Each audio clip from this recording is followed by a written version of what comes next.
Hi, I'm Carrie Rebrush, and I'm sitting here with Carol Boigon, candidate for the City Council at-large seat. And Carol, why don't you start off by telling me a little bit about your background? I grew up in Detroit. I started professional life as a teacher. I taught in Washington, D.C. and Detroit and Inkster, Michigan, outside the Ford factory. When we moved out here, I became a newspaper reporter. And in the process of doing that, I covered a governor's race, and one of the candidates was elected and asked me to come and be his writer.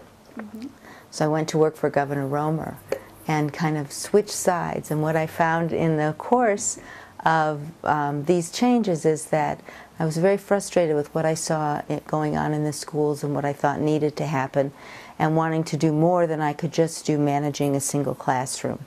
So I thought I could write about it and make people do the right thing, and that was frustrating because, of course, you can write about things and show people what's going on, but you can't make someone do anything. So the opportunity to move into the political arena and actually work on making things better was very satisfying, and I've stayed on that side of the world ever since. So after I left Governor Romer, I did some political work. I was the press secretary for the first Clinton-Gore campaign, and helped a girlfriend who was running for city council. And she won, and so I stayed with her for 2 years and helped her get her office going. And then I went to work for Mayor Wellington Webb, who had created the job of my dreams, which was to open for him an office devoted to the issues around children and creating a strong relationship with the Denver Public Schools. Did that for 8 years, and at the end of that time, he was term limited, and I wasn't done. And so I thought the best place to move next to be able to do the work I wanted to do was to run for city council. And it's very satisfying. I've worked on the federal level for a senator, and I've worked in the state level for a governor. And I found the most satisfying work was at the local level, where you could actually see the change happen. And I tell people all the time that local government is like good housekeeping. You know, it's hands-on work, and every day you can see things get better, and it's very exciting. So you're just finishing your first term as a city council member? That's correct. And what are some of your accomplishments that you're most proud of that you've accomplished as a member of city council? One of the first things we did was take a look at the zoning code over issues relating to children, because we were starting to see cases come up that were disturbing. What's happened in Denver, and I didn't realize the zoning code didn't allow it, but over the last 50 years is very high quality preschools have grown up in the neighborhoods. Wonderful programs that follow best practices and are very popular, and it turned out the zoning code actually did not allow them. They were occurring purely at the discretion of the zoning code administrator. So we went through and made them legal, because discretionary approval can be challenged at any time, and we were seeing these challenges, and when they were thrown into the appeals process, if the language wasn't there to support them, they could be closed. So I'm very proud of the work we did on that. Okay.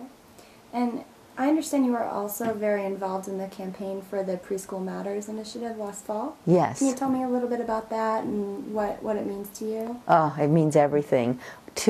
Twice when I worked for Mayor Webb, we tried to do a children's initiative to address 3 issues: before and after school, children's health, and early childhood.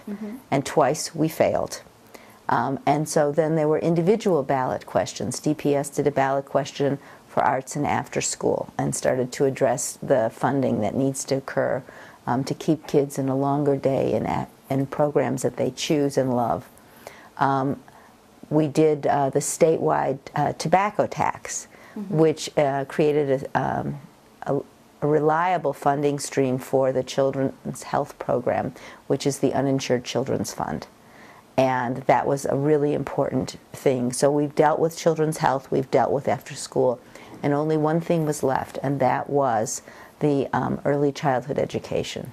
So when Mayor Hickenlooper launched Preschool Matters, for the size of the program that he envisioned, it was actually the size of the program that we'd been working on. It is, in fact, in my analysis, the right amount of money that's missing in the system. And so I just put everything I had into supporting his very good effort. He had a large group that worked for 2 years on it. They came up with a totally different strategy for managing it, which is to make it an independent nonprofit outside the city. And so I agreed to serve on the board. I'm the council representative on the board, and I'm hopeful that if we are serious about using this as the tool to make sure every child in Denver has high-quality early education, that we will change outcomes for kids all the way through DPS. Okay. Now, you know, you say that you like local government because you can see change happen. Do you think that citizens and voters realize how much local government affects their lives? And particularly I'm interested in how do you communicate with the constituents and the citizens of Denver? Well, if you do a really good job, you should be pretty invisible. Okay. You know, if your garbage is picked up and your streets are good and the policemen are effective and the neighborhood is safe and everything works, you should, you know, in the best of worlds, you're almost invisible. Right, and because the most I've heard about city government in the news in the last year was after the big snowstorms. When things didn't work as well as we wish they had, and when circumstances were so out of the ordinary that we weren't really properly prepared for it. Right. So yes, when things don't work, everybody knows us, and when things are working fine, people go about their lives, and that's powerful. The reason I put my attention on making this the very best city for children and families is because I think that's the area where we need to improve. One of the things you're doing in local government, especially in a city, is you are building a core structure for the whole country. You know, the cities that dot this country are the centers for the economy, the centers for learning, the centers for social interaction, and for all of us getting to know each other and learning how to get along. And so cities need to be strong, and they went through a very long period of decline. And so part of what we do here in Denver, as people would do in Detroit, where you and I both grew up, is to arrest that decline and to make cities again the vital center of culture, of economy, of human interaction.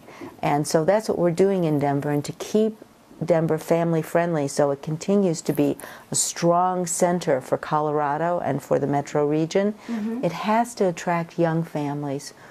And for them to be here, they need to feel safe, and they need to feel their children can get a strong education. And those are the bedrocks, the absolute bottom line for a city to be functioning effectively.